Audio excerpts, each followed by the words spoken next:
Hi, thanks for tuning in to my official YouTube channel, Reverend MeeLing. I've been known by many names, many names. Reverend Susan MeeLing, Reverend MeeLing, Susan MeeLing, Lady MeeLing, Lady Dori Belle is, I think that's the most well-known name, equal to Susan MeeLing. Because of the last name issue. So my maiden last name, which is the enlisted into the Army last name, I was actually told that I couldn't use that. Not that they have a legal right to do so, but my biological parents and my biological sister flat out said that they didn't want me being known by my maiden last name in a generalized way when I left my now dead ex-husband the first time. When I refused to take any more of the abuse, my biological father said that he thought I brought disgrace to the last name. When it came to my biological mother, she said because she had that as her married last name, she didn't want me using that if I was not willing to stay with my now dead ex-husband after the first separation from my now dead ex-husband. So when I created my first email address that I'm still attempting to get into through Gmail, Susan.MeeLing. Alright, fine. It's not like I realistically want the aspects of that legal married last name aspect. Not with the exception of my son and my daughter, and making sure that my son and my daughter, when going into school and stuff like that, I already had enough issues with how they treated me because of how I look. So and I'd be in pants so they couldn't see my actual tattoos, like the majority of them. You know, and so the least that I could, or the minimal thing that I could do to make sure it was slightly easier for my son and my daughter was not, remove that aspect legally. I actually did get to a point where I was working to do so, and then I found out about identity theft. And that put a psh on that. So, as far as like my ex-in-laws, don't think I want your last name. Don't make that mistake. Don't make that mistake. If you thought that I was keeping that out of spite of you, no. No, I had met with a lawyer and all that sort of stuff to get that part just off. However, then I found out about the identity theft issue and all that sort of stuff, and I was like, well, I still have to do certain things in regards to my son and my daughter, so I'll deal with it. But the second I can, get rid of it fully, well, then it changed to, well, I actually want to be married.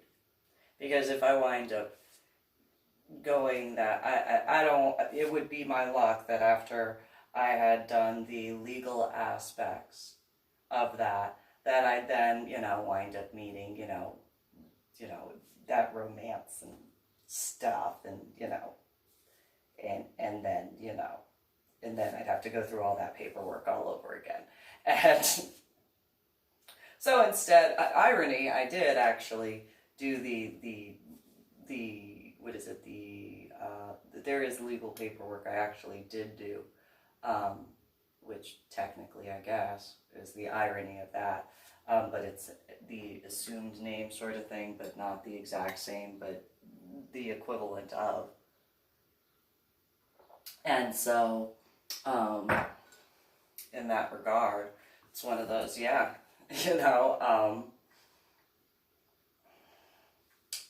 yep. I've ironically done that, and then I have to redo all that paperwork. Even more ironically, if I actually wind up getting married and that whole stuff. I mean, that would actually mean that somebody, that's just, I'm not going down that rabbit hole right now. I'm just gonna leave it at, if that winds up being a thing where that's like, I'll deal with that how I have to deal with that as far as the paperwork goes. But yeah. I did do the paperwork in that regard because it's my name permanently as far as all of those. That is that.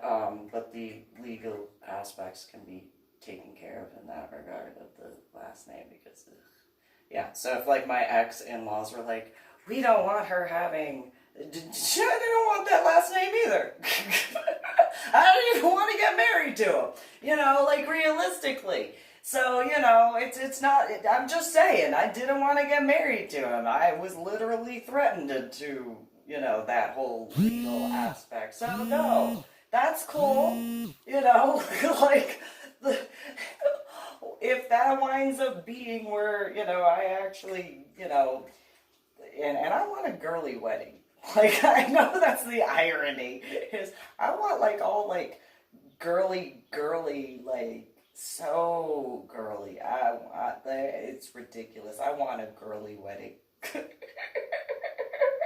I do. I want a girly wedding. I do. I want, like, the whole, like, you know, dress that's, like, you know, stuff. And, you know, like, the flowers and like the bouquet and that stuff, you know. I'm sure that sounds absolutely so feminine, or not. Nonetheless, I do. I've dreamt about that. Like, I mean, I can't be the only female that's ever been like, ooh, but you know, at the same time, you know, in regards to dreaming about that, then there were the other aspects, and it was like, so, I need to order and prioritize stuff, because that would be fantastic, and I would really, really like that. However, this aspect needs to be taken care of first. Like, that's just, I gotta prioritize that, and so then life and all that. So, going on in that regard, my biological mother said that I'm very similar to my biological father. And I had completed one video in specific in reference to how I was raised in regards of my biological father. I was not treated the same as my biological sister. It annoyed him, number one, at the fact that I am the firstborn. He's first generation Chinese, and I'm born a female. As much of a tomboy as I am, there's no denying that. I can be very, very girly at times when it's appropriate. Nonetheless, you know, as far as, you know, hanging out with the guys, not being afraid to get dirty, knowing I could just jump in the shower, you know, doesn't matter whether covered in mud or whatever. Okay, I'm just jump in the shower, no big deal. I mowed my own lawn, I trimmed my own hedges, I did the gardening and all that sort of stuff. You know, I built things, so on and so forth. And that's after my head injury on Palm Sunday in 2000. But even before my head injury on Palm Sunday in 2000, I grew up playing with the guys. We'd make mud pies and, like, you know, throw them at each other like it was a snowball, but it was mud. And got beaten for that a whole bunch of times. You know, that is what it is. And then, you know, I wasn't allowed into the house because I was covered in mud. And so I'd get sprayed with the hose. I know I can't be the only person who's dealt with that, being caked in mud. Just, you know, head to toe, you know, just covered in mud. And, you know, no big deal. Okay, fine. Go get, you know, the hose, wash everything off, and then, you know, go jump in the shower and stuff like that. Nonetheless, you know, and that was my biological father and how he was.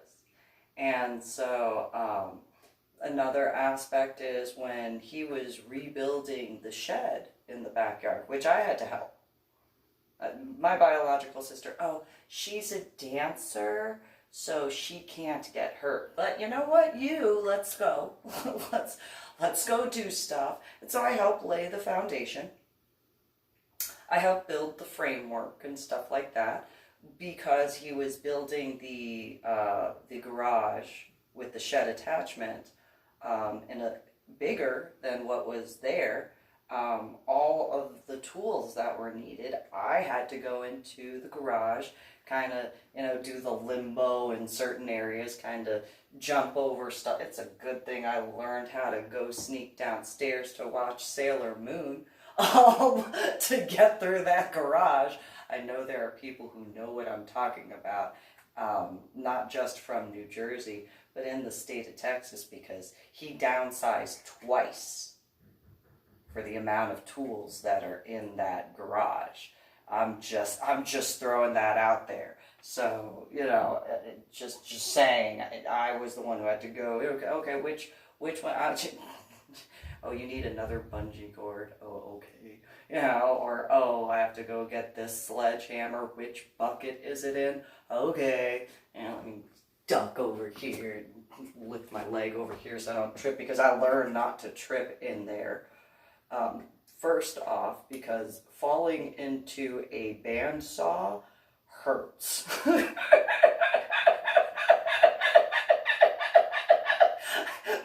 It does. It doesn't have to be on. Just falling into the bandsaw, it hurts. It's a very heavy piece of metal casing around it. It hurts. It does.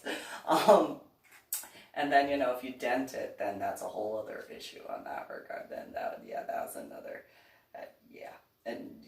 and so, anyway, it is what it is. So I grew up that way. That's how I grew up in regards to the house. And so then, like, when doing that, in regards to the house and the backyard, as far as the garage with the shed, there was a bunch of wood that he had thrown, you know, out as he was doing stuff, and I had to help. And one day he was like, go and take care of A, my dog. I'm like, okay. So I went to go run, and I take a step, and there was a wooden board that he had ripped out from the old part of the garage. It had a whole bunch of rusty nails in the board sticking out. So I go and run, I take a step, and that board, and it didn't go back down. It stayed in my shin.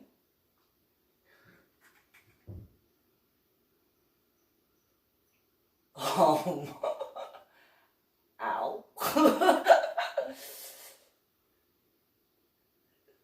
that hurts. that doesn't tickle. Ow. And so, because I was afraid of what would happen, you know,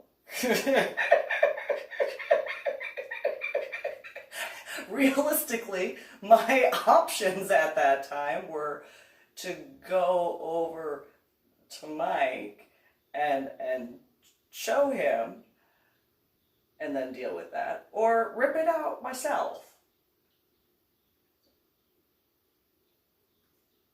I chose the latter of the two. And then I screamed because it hurt. A lot. I don't recommend doing that. And because I couldn't get it all out, because it was like, ow, ow, ow, then, you know, he runs around the corner. What happened? And, you know, I got the wooden board in my leg. And blood just pouring down, obviously. And he runs over, he goes and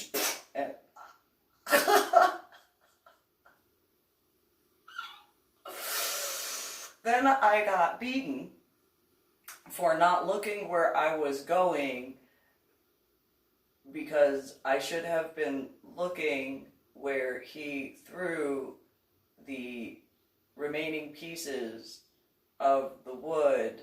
Yeah, you see how that doesn't make sense. I don't even have to finish on that one, because there was not like a pile where it was all kept. It was just randomly throughout the yard. Yeah, okay. And then after the beating took place, third-degree black belt, and the garage was right there, so there were tools. He didn't have to take off his belt.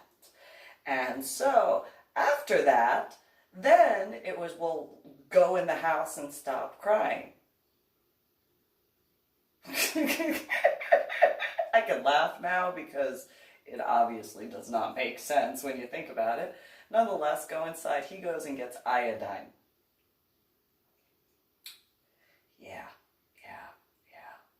Yeah, that the nail stuck out about 3 inches from the wood, so it was like a 5-inch nail. That hurt. Poured the iodine in there, and then he was like, massaging it. It's like, ow, ow, don't cry. Crying is a weakness. Wham!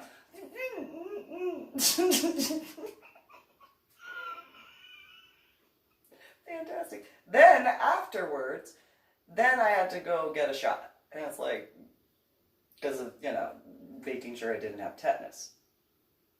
So I had to go get immunized. After all of that fun time. And so, that's another example. Another example is when re-roofing the house in New Jersey. I'm climbing up the ladder. And Mike is at the top of the ladder. And he looks over to where I am, and he goes, oh, did you bring whatever tool? I've got the tool belt on, whatever, yeah. And he goes, oh, by the way, don't look down. What child is not going to look?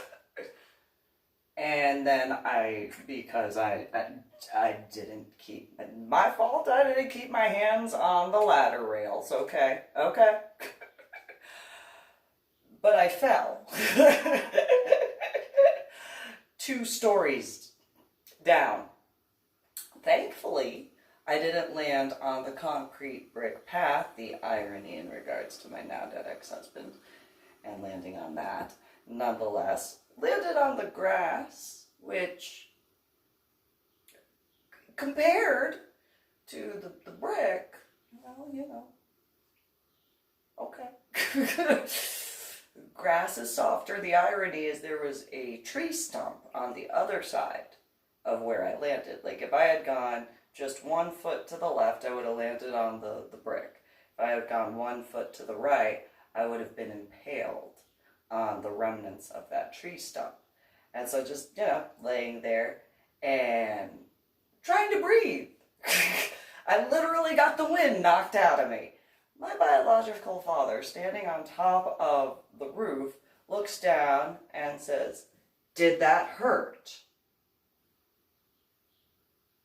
And so I look up and it hurt. His response was, I didn't feel a thing. Okay, so I grew up in New Jersey. I could not speak because it was very difficult to breathe enough to say just yeah. And so I lifted my hand up and I flipped him off because that was all I could do. He got down those ladder stairs really quickly. I could not run away. There was nowhere to, and then I got beaten for that. So, there's that as another example. Dealt with a few things, a few times. And so, in regards to that, I've done what I could over the years to not let that negatively impact, pun intended, I guess, in different ways. Not that I haven't acknowledged what occurred. I actually did. And I was told by Child Protective Services that it didn't matter what I was going through in New Jersey. Like, there was a point in time where Child Protective Services were actually called. And Mike and I were outside in the garage working on stuff. They asked if they could speak with him about me. He went and hit me in front of them, then took me into the garage to beat me, to not tell them what was going on, and then stood over me as the CPS individuals, spoke with me.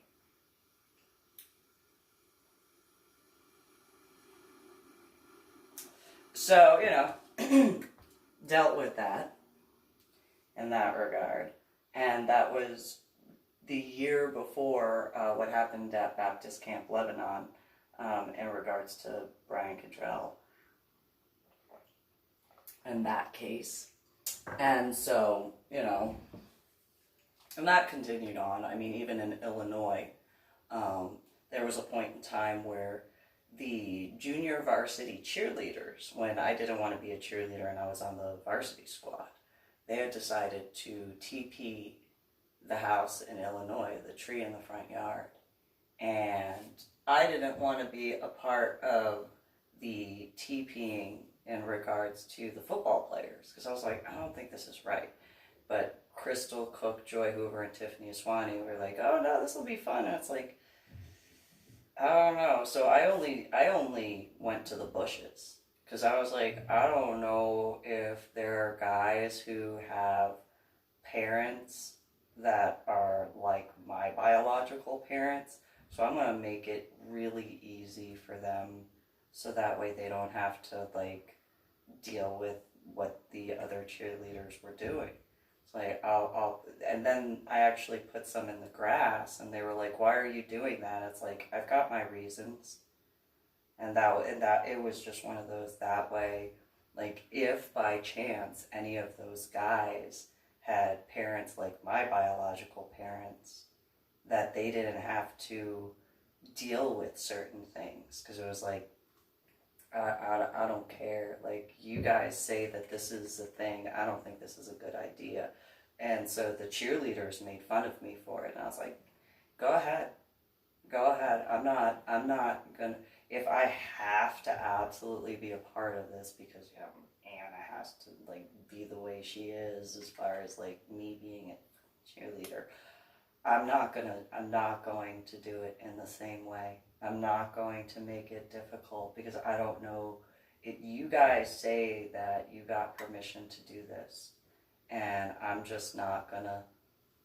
not gonna do it the way you want. So they were throwing it all in the tree and stuff like that, and I'm like, I will walk back and forth with the toilet paper roll. I don't care. I'll only do it on the bushes. So anybody from Crystal Lake South football team, the hedge bushes and the grass, that was me. The trees and like all the other stuff, that was the rest of the cheerleaders. That was it. I was not doing it. Yeah, no, I was no. That and to their parents as well, of course. And so because I figured it would be easier for them to clean it up. They'd be able to use a rake in comparison to trying to get the stuff out of the tree in comparison. And so when I got back to the house in Illinois, I got dropped off, saw one of the guys who lived nearby, a friend, Dale, and he and I were talking, and I didn't see my biological parents' front yard. And Mike lit up and lit his cigarette, and then lit up and yelled a lot. And then, I was taken inside the house for a little bit, dealt with that, and and then came back outside, and Dale was just standing there, and he was like, whoa. And I was like, yeah, I gotta clean this up. And he actually helped me. Like, he actually helped me. We were already hanging out at the time, and we're friends and stuff. But yeah, like, he got to hear and see that in part. As far as what I was dealing with. And so, I really appreciate you helping me clean this up. Like, I really, really, really do. Like, I don't think you understand it. He was like, yeah. And let's just clean this up. I was like, thank you. Really appreciate it. And so, now in another aspect in regards to how I was raised and what I dealt with, when Mike would go to New York and in the 5 boroughs, different areas of New Jersey and stuff like that, and Pennsylvania, if I wound up going along with, it was because he had one of 2 different types of business to take care of. One, the jewelry, or the watches, or whatever. That, I was allowed to be inside. I was allowed to be there. When we went to the garage, the Amco garage, I had to stay with the mechanics. I have told people, the owner of Amco was the owner of Amco. And he was the best man at my biological father's wedding, just as my biological father was the best man at his wedding. So when I would go with Mike to Amco, and he would go push me towards the mechanics and go, here, watch this. And I've told people this, probably almost verbatim, none of those guys were going to tell Mike no, because he was friends with the owner of the Amco garage. That garage had a basement and a shed and another area, if I'm not mistaken, not forgetting the pit area. And so, those guys knew not to tell Mike no. I didn't know how people that I met in the state of Texas did not understand that. As many people in the state of Texas were like, oh, you're, this, that. And it's like, I'm just letting you know, like, you want to ask me about my past experiences, I'm telling you. In Illinois, Crystal Lake, when I went to high school there was where I was accused of being in the mafia. Now, I acknowledge my response to that substation police officer was not the smartest. That a disassembled barrel from an Uzi or a Tommy gun will not fit in those lockers, not forgetting the barrel and all that sort of stuff. You might get 1 or 2 pieces of, like, the wooden aspects in there, depending on, certain things, but you're not going to get the whole thing in there, and not fully assembled according to what he was told. And that was apparently not the response you give to a police officer. And that was before Columbine. And so, there was a reason why I knew that. And I was told but I wasn't a part of the mafia. And in realistic standpoints, whatever regards of that was my biological father's business, not mine. I was not involved in that regard. And so in other aspects, when I said to people in the state of Texas, I could walk around as a child in these different areas. Now, yes, I had to prove myself because nobody knew at those times initially that I was Mike's biological daughter.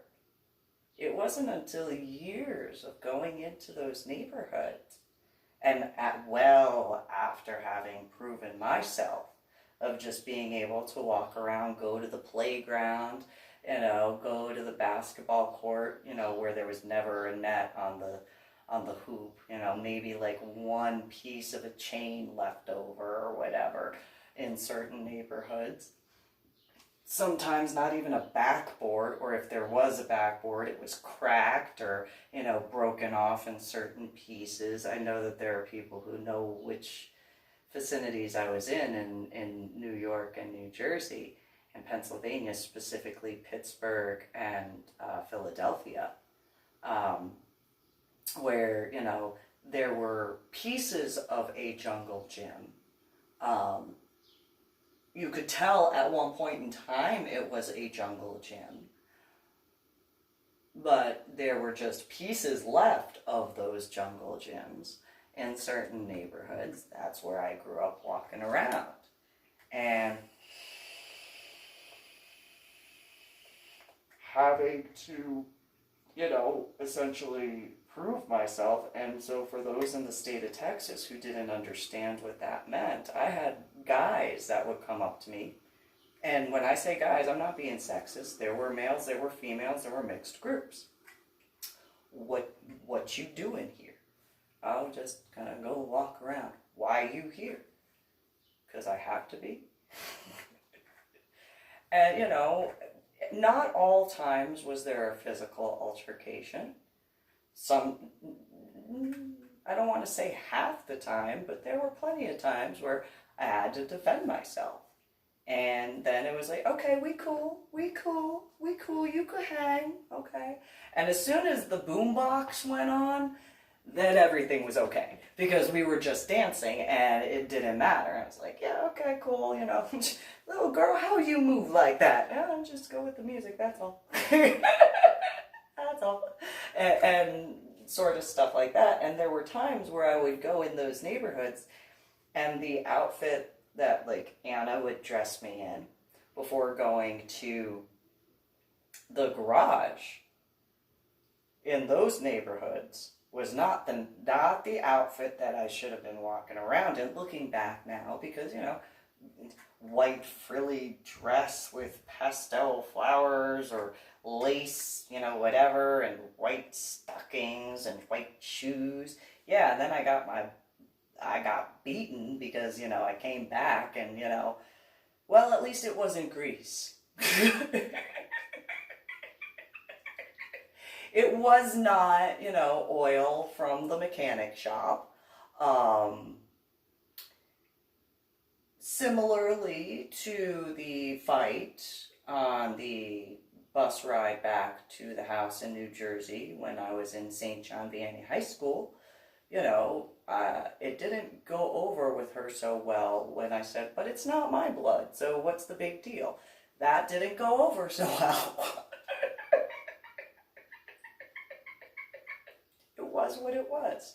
And it's not a challenge, like that. Please don't take that as that. It's just how I grew up. I know I'm not the only person who's grown up in similar circumstances where, you're in a neighborhood that you necessarily don't fit into, or you're from. You got to prove yourself. And so you either prove yourself or you don't. And that's the end of that. And so, I proved myself. And then when it was later found out in the different areas, oh, come here. Oh, I can't, I gotta go, right, I'll be out in a minute. And then, go into wherever, and then Mike would inevitably go, it's safer for you to walk around in one of the 5 boroughs of New York. It's safer for you to walk around in Hoboken. It's safer for you to walk around in Camden. do work and stuff than it is for you to be inside with whatever business he was doing. And so, oh, okay, so then, go out, or Pittsburgh or Philadelphia, and, what's going on? How you know China Mike? Oh, that's my dad. And then all of a sudden I was, so you're not mad at us for like, no, we're cool still, right? Yeah, we cool. We cool. Shit, you just like your daddy. How? I'll get him that money. Okay. Whatever. I don't know what you're talking about. And that was essentially the end of that, sort of stuff. And not in regards of that sort of situation, but that's what I grew up with. And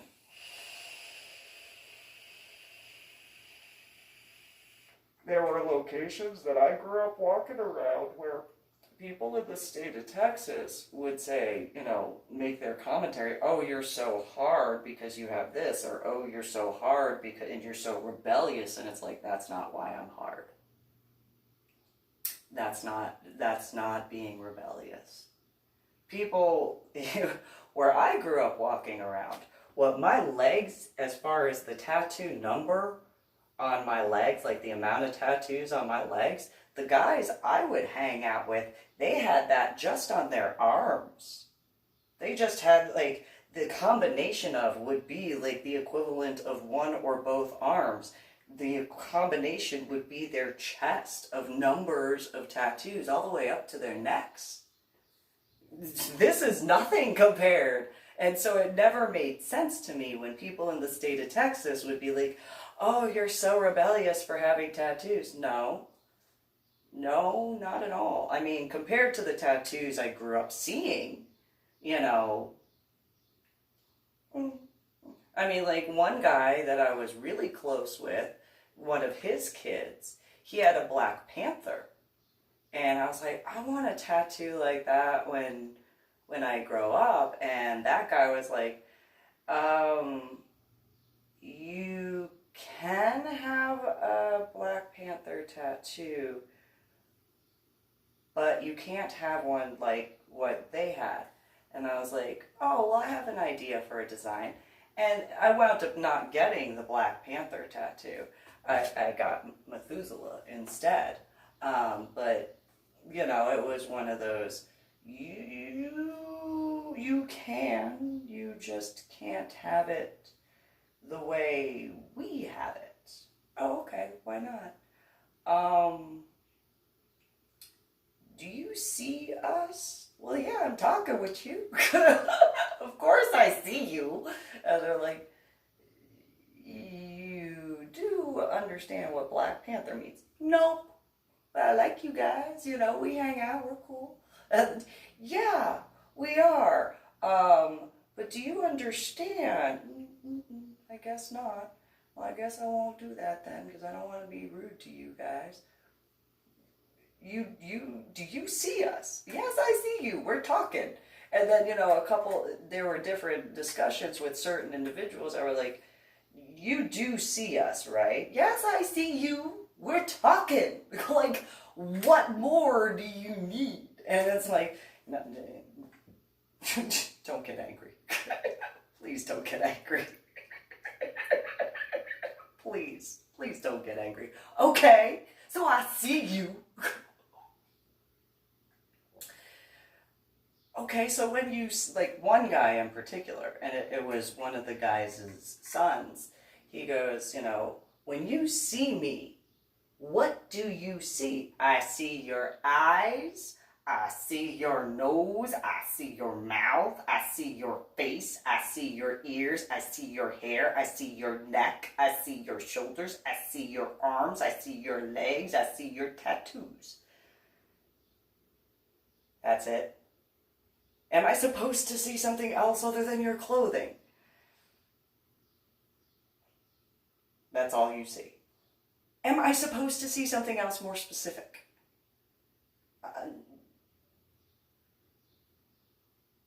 And one guy that was in the area, what color are my pants? Well, they're blue. Why? Okay. And it was a little bit of a,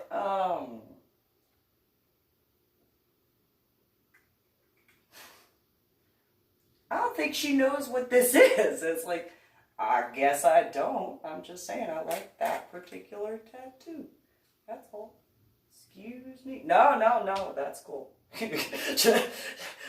just don't get mad at us. I mean, I don't think I have a reason, do I? Not right now. Okay.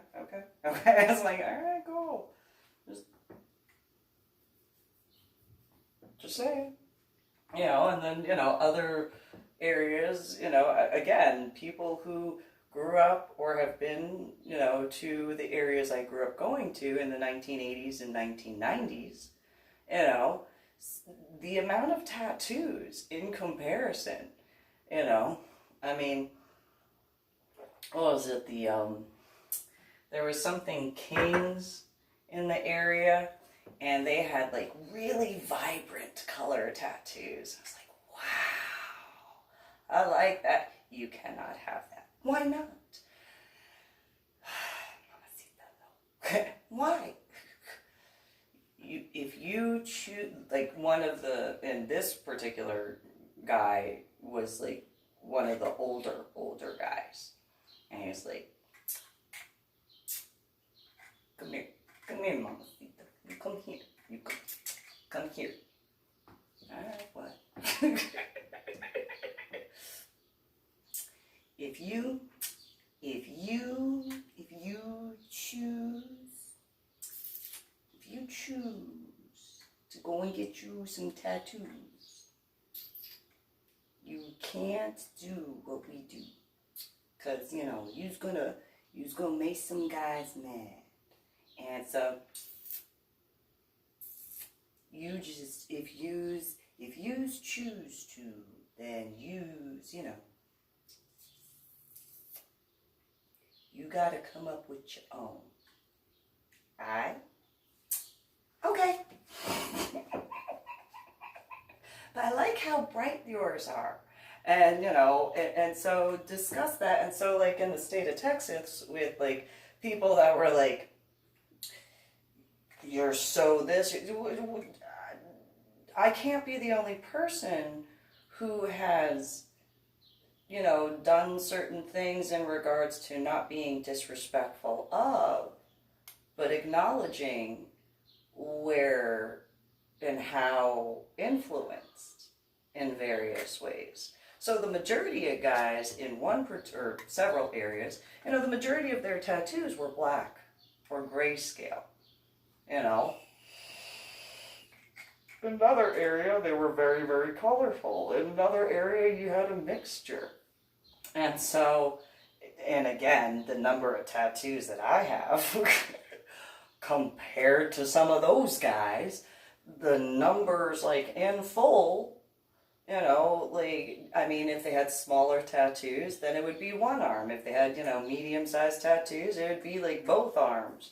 You know, some of the guys, you could take all of my tattoos, and it would just be from their neck to their stomach, as far as just that. And that didn't include their arms, that didn't include their back, you know, and that's where I grew up walking around. So it didn't make sense to me when in the state of Texas of people being like, well, you're such a rebel for wearing. I'm not wearing it. They're like in my skin.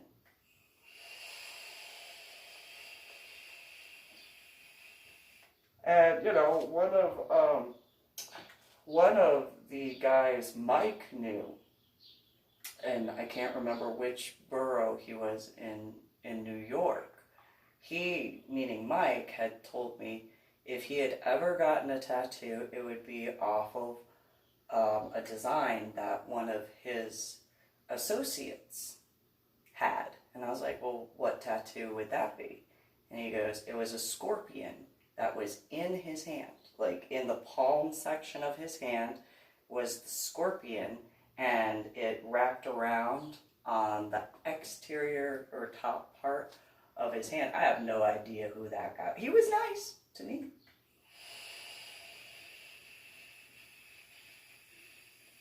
I don't know who he was by name. That was before my head injury on Palm Sunday in 2000. So, you know, I grew up where I grew up, and I spoke with who I spoke with. And so, you know, that's realistically how I see color anyway. You know, if it's not clothing that I see, as far as like, you know, that sort of stuff, or eye color or hair color, it's tattoos. Like I literally have to be told, and that was before my head injury. Like, in reference to that Black Panther tattoo, like, it was actually explained, we're black. No, you're not. Yes, you are. No, you're not. Like, that's black. That's black. That's black. No. We're called black. Why are you called black? And they just kind of,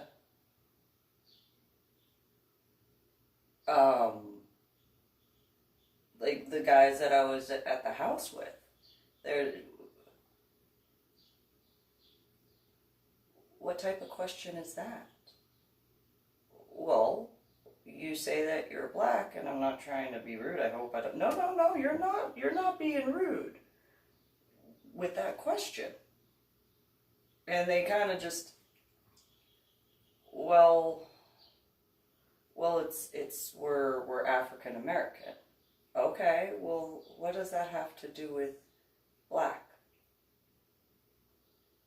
You know, I mean, at that time I wasn't wearing a black dress, you know. But what is that? You know, I'm not understanding. And they're just, it's just what we're called. Why? Well, it's better than other words that we've been called. I don't think I'm going to like those words, huh? No. If you don't understand this, you're not going to like those words. Yeah, you're not going to. One guy in that particular house, this was what he said. I would say, God help who would ever be dumb enough to say one of those words in front of you, but you will help educate him. That's what you will do. Sure. I wish that wouldn't be the case, but you know, whatever. And irony of ironies, later, I learned one of the words that they were discussing and what they meant. And that particular guy, Nick Robinson, wound up being, you know, punched into the ground. I realized which group would have been mad at me. It only took me a few years to figure that out. Nonetheless.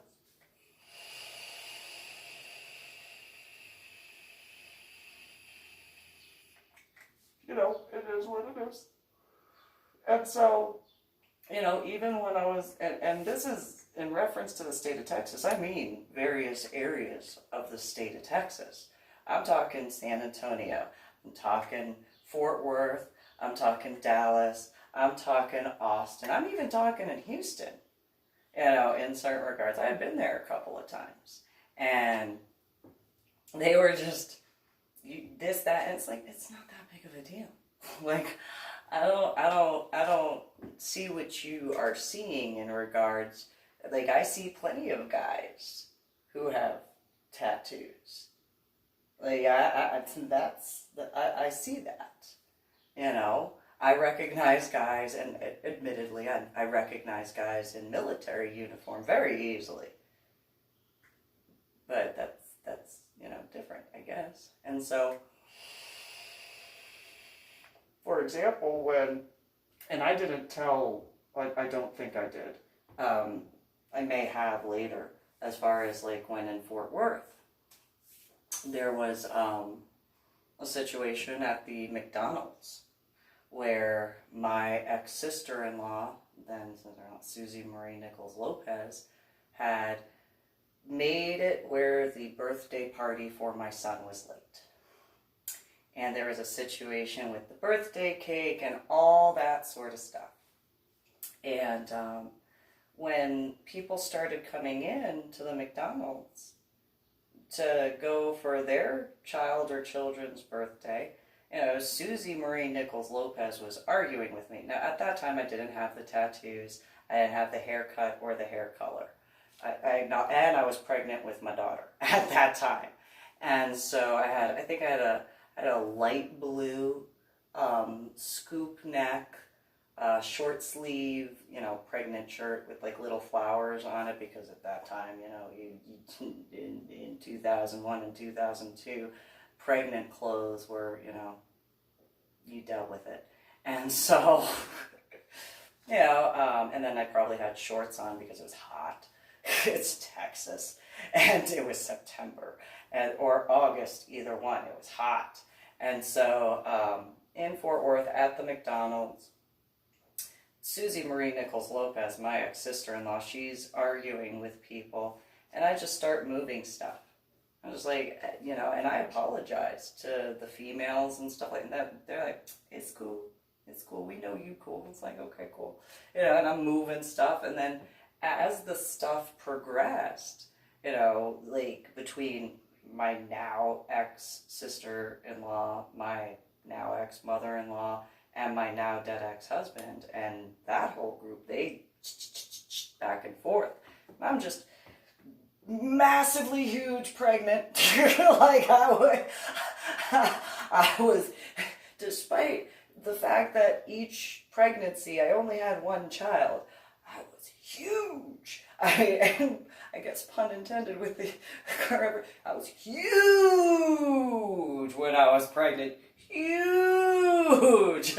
And so my belly was like out here, and I was huge. And so I'm moving stuff, and the guys, like, meaning actual males at that point that started coming in, oh, excuse me, and I'm carrying stuff, and they're like, oh no, it's cool. I'm just moving stuff.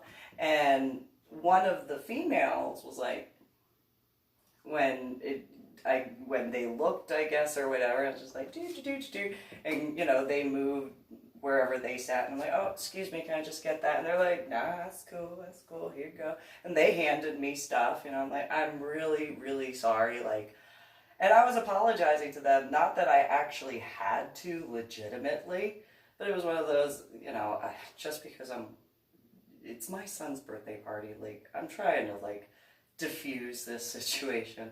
I apologize, and I am so sorry that, and they're like, nah, that's cool. Like, that's cool, we appreciate you. And it's like, cool.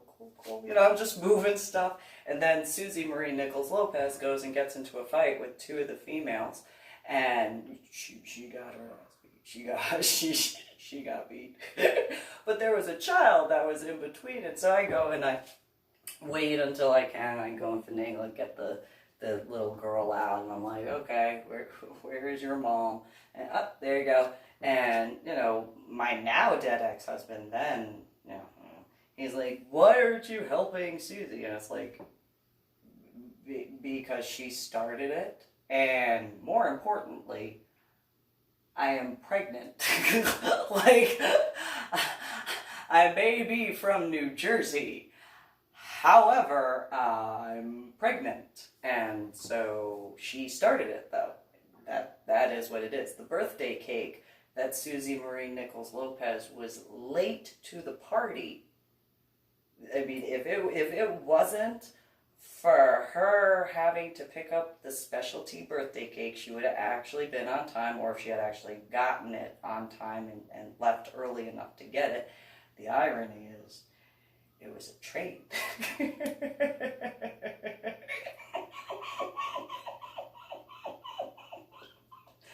The birthday cake was a train, sort of.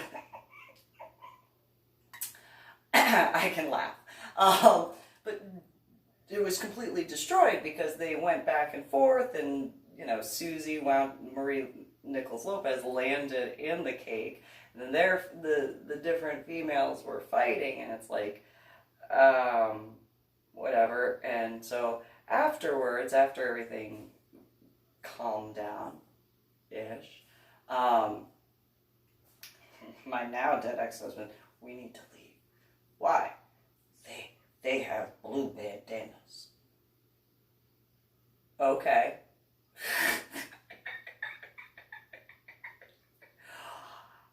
I don't care. Like, I don't know what that means. No. We need to, like, go. Why? I didn't do anything wrong. Like, I didn't mess anything up. Like, I mean, I'm just saying, doesn't matter. Need to get out of here. Okay, so then I had to pack everything up that I had just moved by myself again to take it out to the van by myself. My now dead ex-husband grabbed like 2 bags, maybe 3, like, and they were little. And it's like, oh, I'll just grab the diaper bag and, you know, all this other stuff, carrying it while you're pregnant on time. Sure, okay, you know, whatever. You know, what's the... And so, what it is. So, you know, when the police showed up and EMS and stuff like that, you know, I was asked a few questions. I answered the questions. And then I was like, okay, go. It's like, all right, fine. Well, my now ex-sister-in-law, Susie Marie Nichols Lopez, look at what her words, look at what the HMIMs did. What did they do when they were defending themselves after you started a fight with them? And Susie Marie Nichols Lopez got infuriated. And I was like, I don't care. You started that fight. Like, realistically, you didn't want me to move the stuff. They paid for the same spot for a different time because you were late. You did this, you did that, blah, blah. Irony on the train and a you problem and a prior YouTube video, pun intended at this point. Nonetheless, you know, you started it. And so I got to deal with certain aspects, especially when getting back to the house. Nonetheless, then, you know, when I was delivering my daughter, and after getting back to the house, after delivering my daughter, I wound up getting an earful because why didn't you go to the judge to speak on my behalf? I delivered my daughter. And if I had actually been there, you would have gone to prison. Or at minimum jail, because you started it.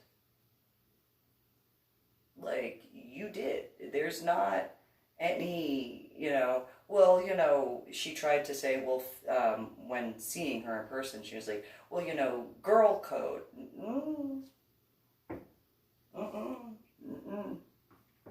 Not on that.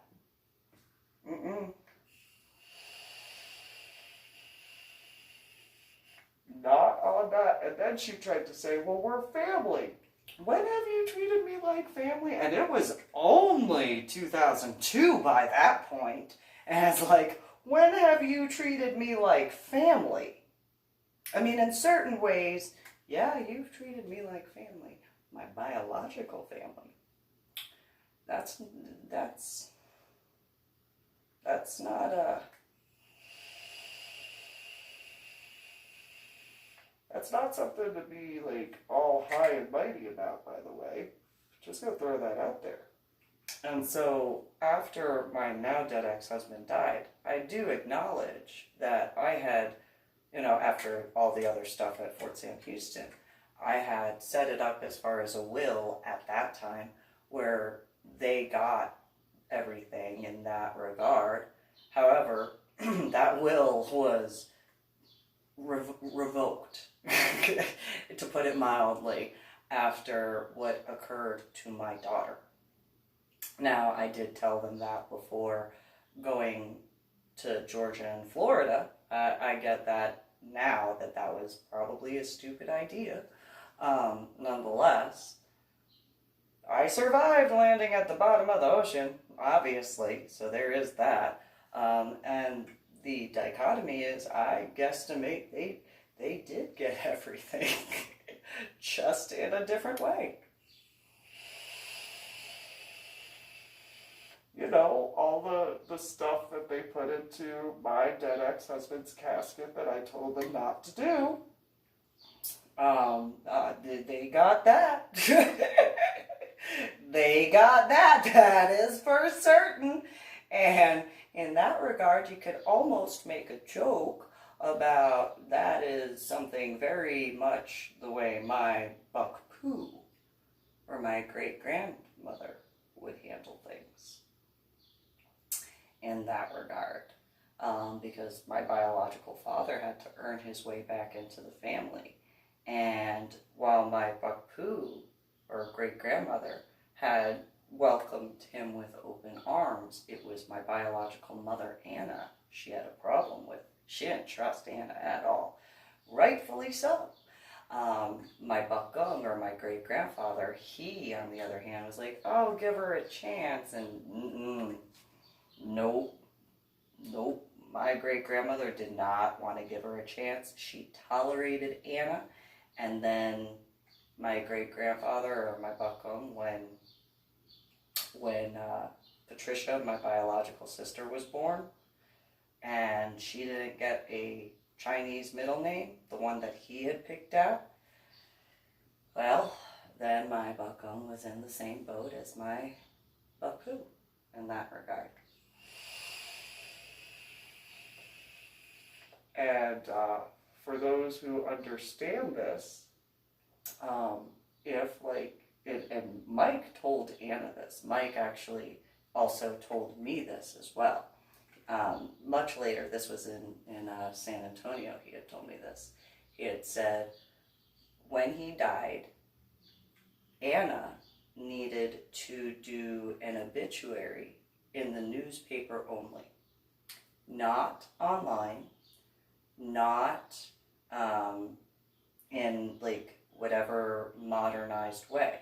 The only way she was allowed to do it is, when he died, would be through an obituary in the newspaper, because, of however that worked in that regard of that stuff. I wasn't explained in full, but I was told that somebody would show up to Anna's house, wherever she was, and if not her, then they would go and essentially find me. And then I would, or if not Anna, of course, in that regard, if she had done it correctly, she would receive a suitcase, and it would have a whole bunch of stuff in it.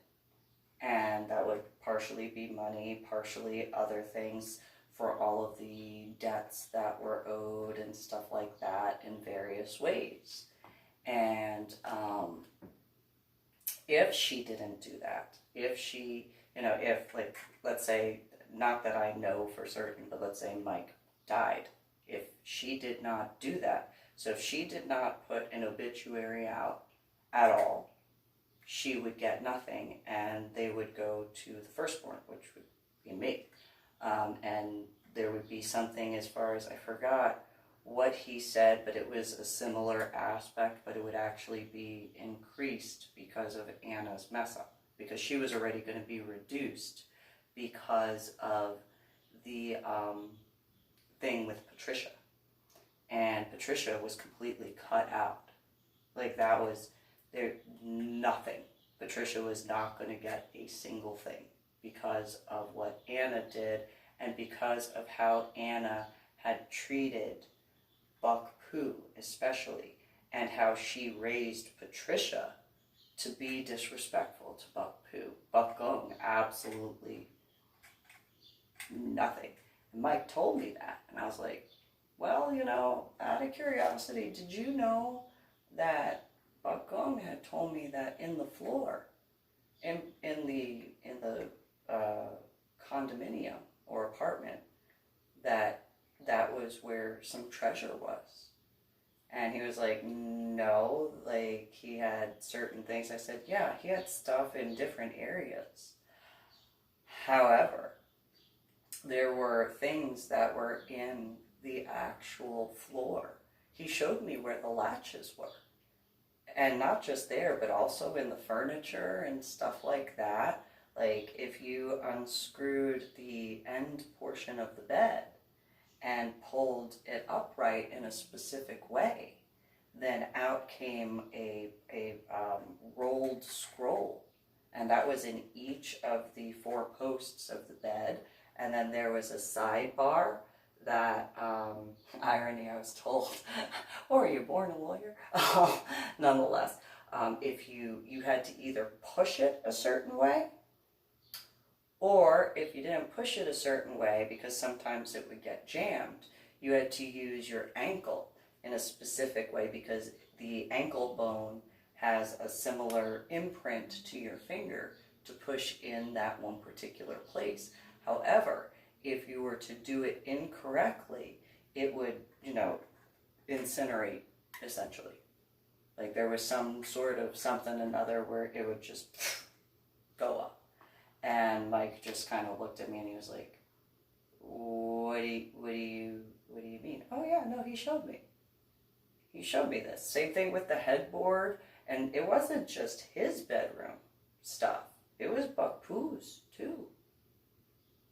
Like he showed me where in the floor, like that particular thing was, which tile. And if somebody attempted to do something, like if they were just replacing the tiles, it would still be the same. It had some sort of something that it would automatically do something. And I don't remember the terminology my Buck Gung used in that regard, but it would automatically be able to do whatever. And if not, you better be able to get out of that floor really quickly.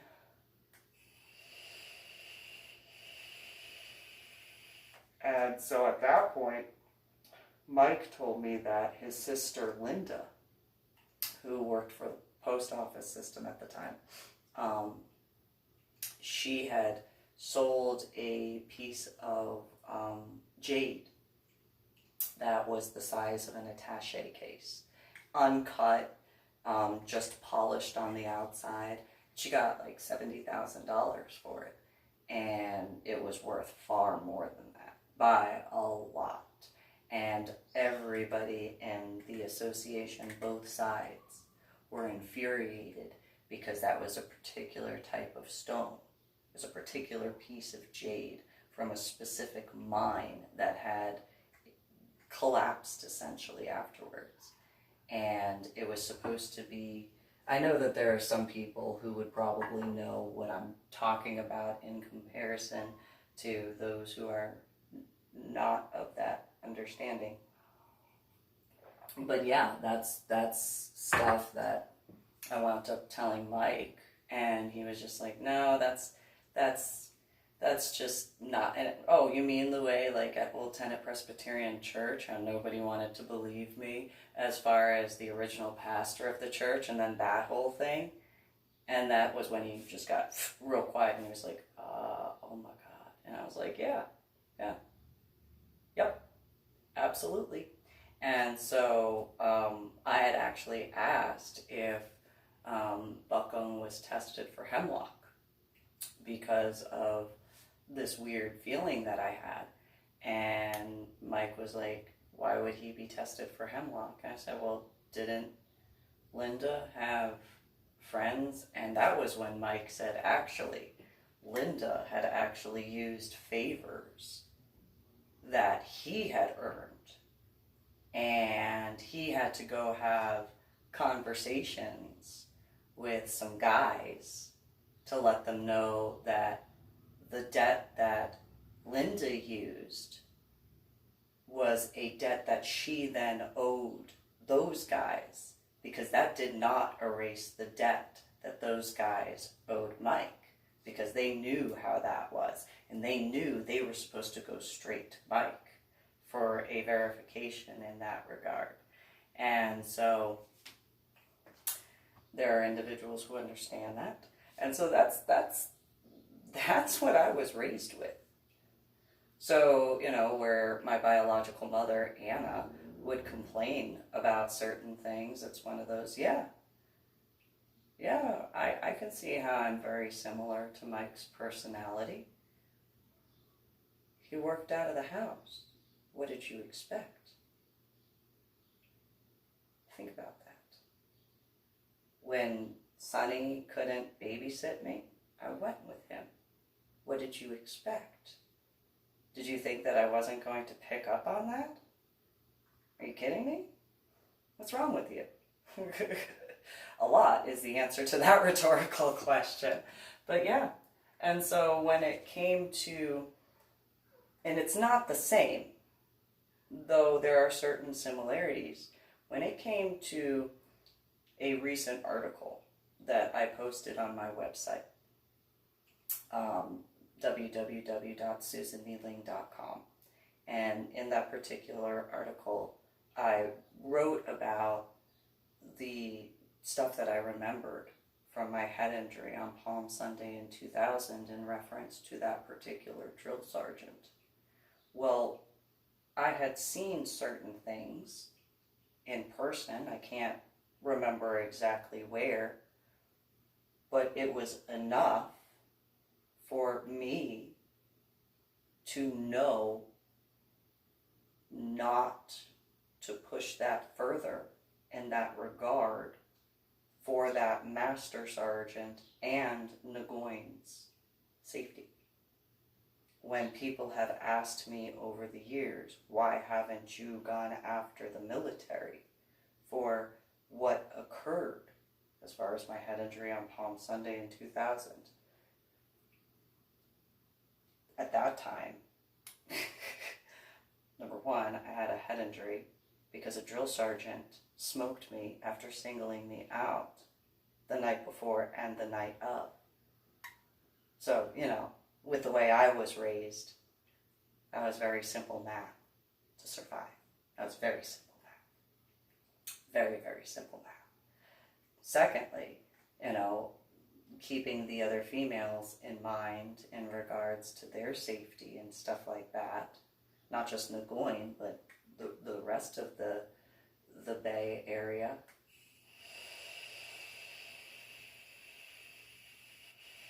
Because obviously did that to me. I didn't see where that would stop if I had said something in a way that would have helped. Like if I kept my mouth shut, they had a chance to, do some stuff. But also knowing United States of America's Armed Forces, whichever branch, is far-reaching. And I wasn't willing to put the entire battalion at risk as well, because it wouldn't have just been the females at that point. It would have been the males too. And so I wasn't willing to put all of them at that risk.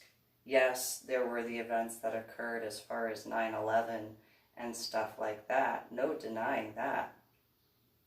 But they were able to survive and do certain things in certain regards. And, with the way I was raised, what I grew up seeing in person, it was one of those, how do I keep not just myself safe, but all of them as best as I can.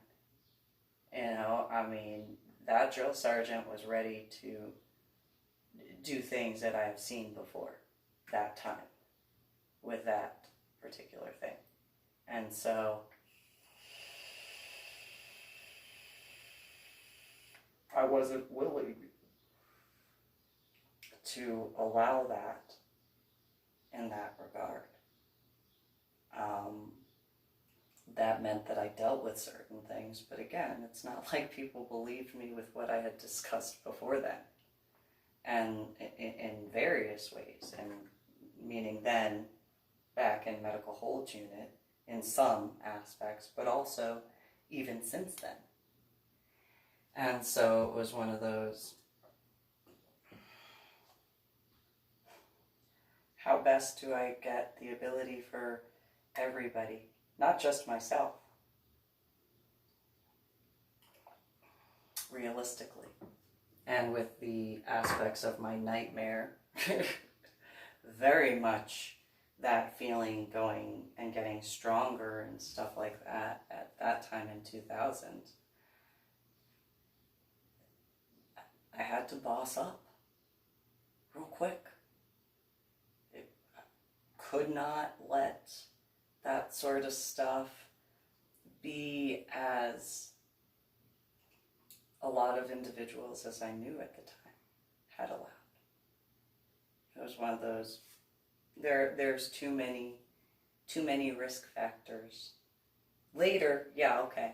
Yeah, I can bring certain things up as I can remember them and stuff like that, as needed. But at certain times, it was just one of those, whatever you choose to believe is what you choose to believe. I can't tell a lie. Couldn't before my head injury on Palm Sunday in 2000. Definitely cannot now. And so, it was a big aspect to make sure that, all that sort of stuff was taken care of properly. And when I say properly, I mean actually correctly. And so, some might look at that and be like, oh, whatever. But in New York and New Jersey, you had to go through my great-grandfather and his association if you wanted to build in certain locations. You had to get their permission to do so. You had to have cooperation for that to occur, because if you didn't, accidents happen, is a saying that I've heard growing up. And so, and Mike had discussed many accidents that he had been assistive in. And that included,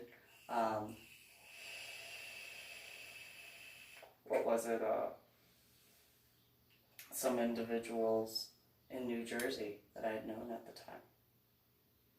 And, people finding certain things that they didn't put there.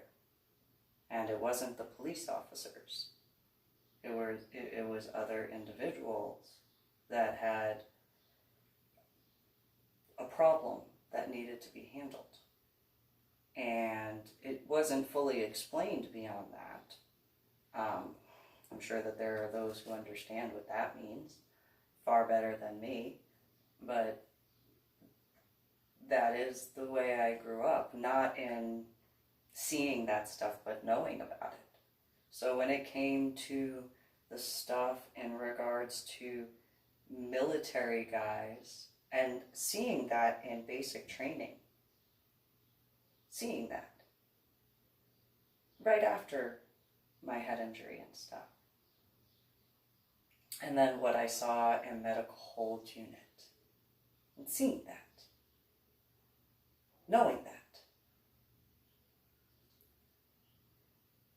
I couldn't let that happen to them and I'm not trying to, and I hope I don't come across as like, some complex or whatever. It was just one of those, I knew that those situations were not the only ones. And so how best to assist where I could in whichever ways I could. How could I, actually help things to get better in an overall sort of way? And that includes between being in medical hold unit to the day of 9/11, and then after that, of course. And so then when my now dead ex-husband died, and that whole thing in regards to the Chief Warrant Officer 3 and that sort of stuff, it was like, okay, I did tell him that my now dead ex-husband, when we were walking, I told him, I said, my now dead ex-husband, he lied about all these different things. I told him about how my now dead ex-husband, even then, had told me that he could choose where he wanted to go for IRR. The Chief Warrant Officer 3 just kind of, it's like, yeah, I know, right?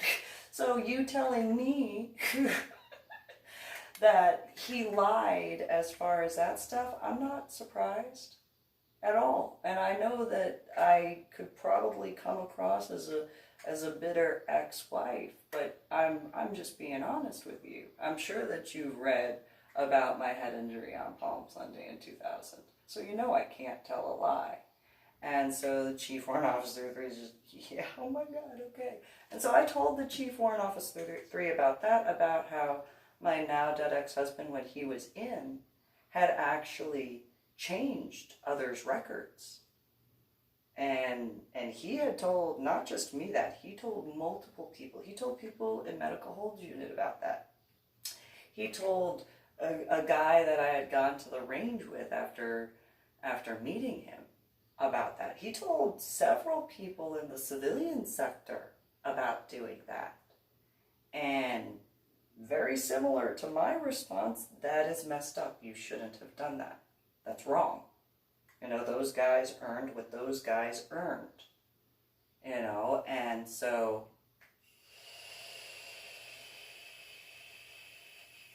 you don't do that.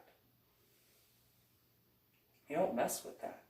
If you have an issue with them, that's your issue with them. You don't take it out on that regard. You deal with that, and that's that. You don't mess with their ranks. You don't mess with their commendations. You don't mess with that. That's unethical and immoral, and that is not honorable to do.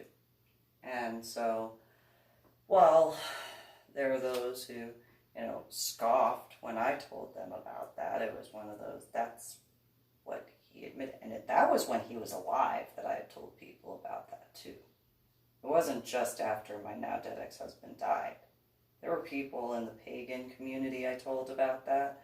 There were people in other communities that I had told about that. And even Mike knew about that. And he did not care. He didn't see a big deal at all in that regard. I was like, no.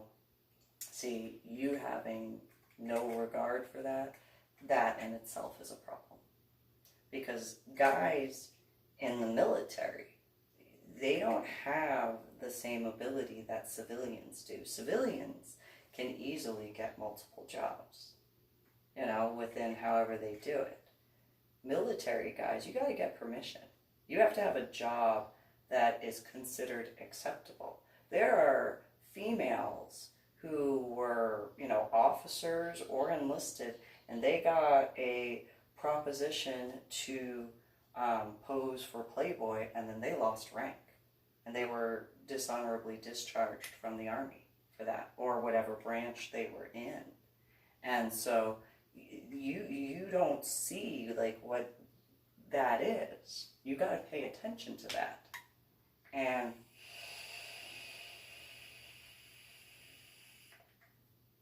I know that I didn't have to do certain things by a lot of standards. But again, I knew that I wasn't the only one who had dealt with certain things. Now, I didn't do that part, obviously. But in regards to the aspects of the making sure that guys were able to take care of themselves. That's part of military stuff. That's part of it. Being able to be self-sufficient while still being able to depend on your brothers and sisters wherever, you're at. And knowing that, if you're in the middle of whatever you're in the middle of, you don't have to have that same worry. You shouldn't have that, especially in situations that, you need to focus on what the actual issue is.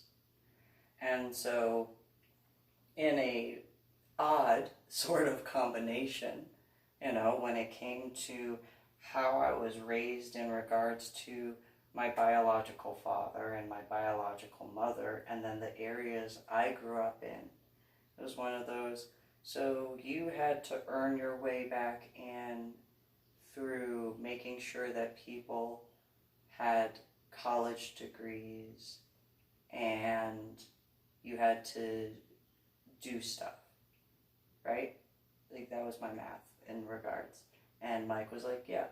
It's like, okay. Well,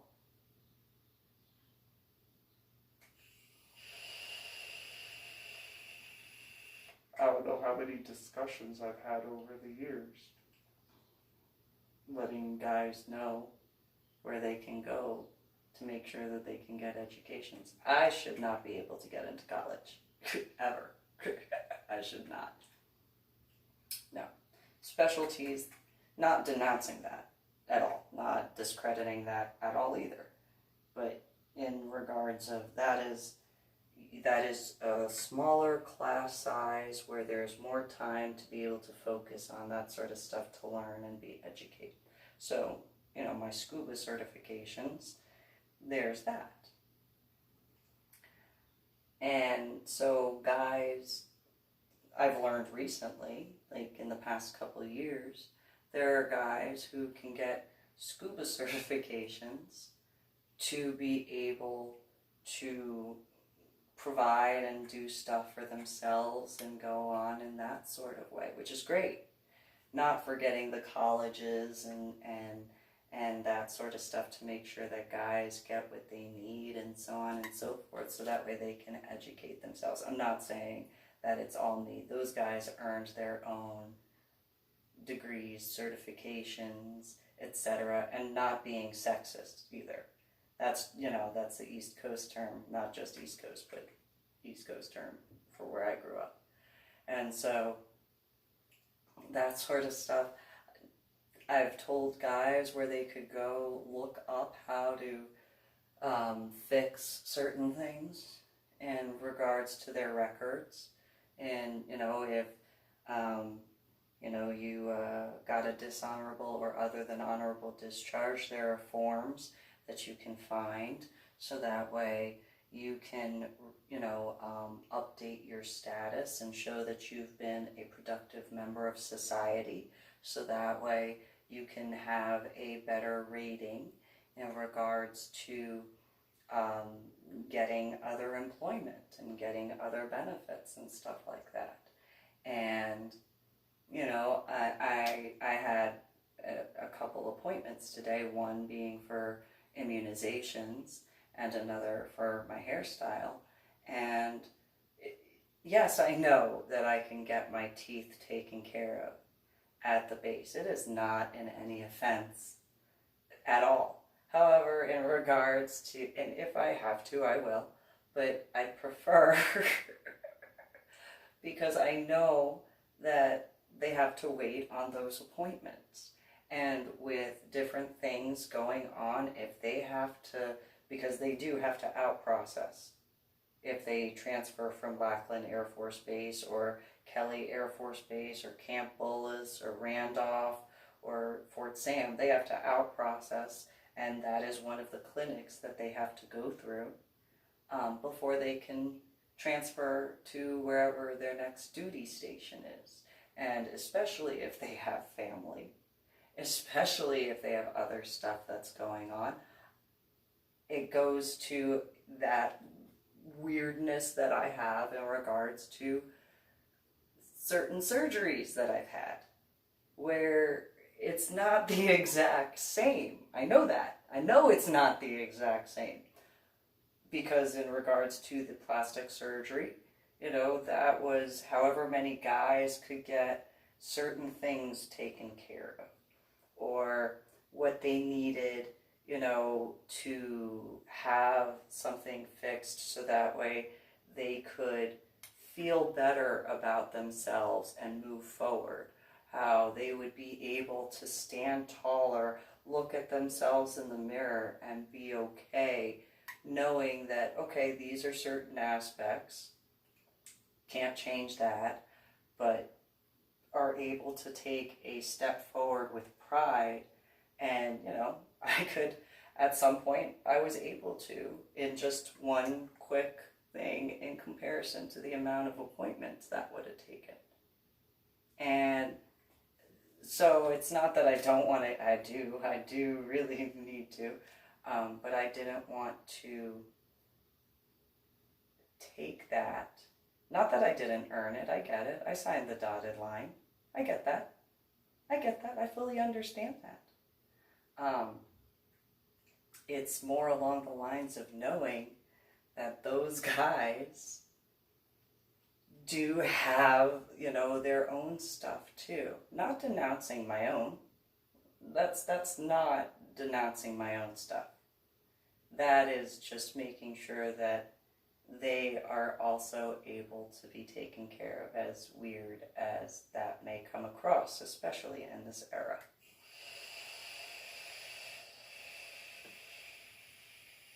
And so,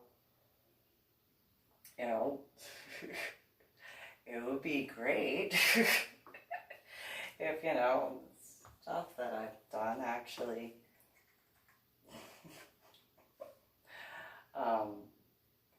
or at least in regards to the taxes thing that I had reported in that regard, that would be, quick, and could take care of that real quick. Nonetheless, it might sound childish. It's just, getting guys to be able to do stuff. I can't do the normal stuff. I can't do the military stuff. I can't do all these different things, but they can. And so,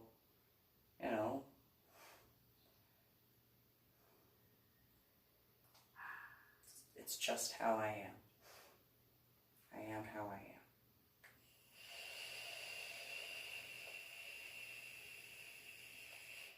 So, there's a longer video in that regard with less temper tantrum-ish in regards to that. But realistically, I don't like the feeling of hatred. I don't. After what occurred to my Medal of Honor art project, I cannot help that. I can't be the only person who is upset by the stuff that had occurred in regards to certain things. But that is a large amount of my rage in that regard. And I admit, I really haven't fully discussed a lot of that stuff. I've gone into it in little bits and pieces here and there. And then, discussions went the way discussions went. And it was what it was at those times. So, I can't be the only one who's dealt with that. So, that is what it is. But you guys have a good one.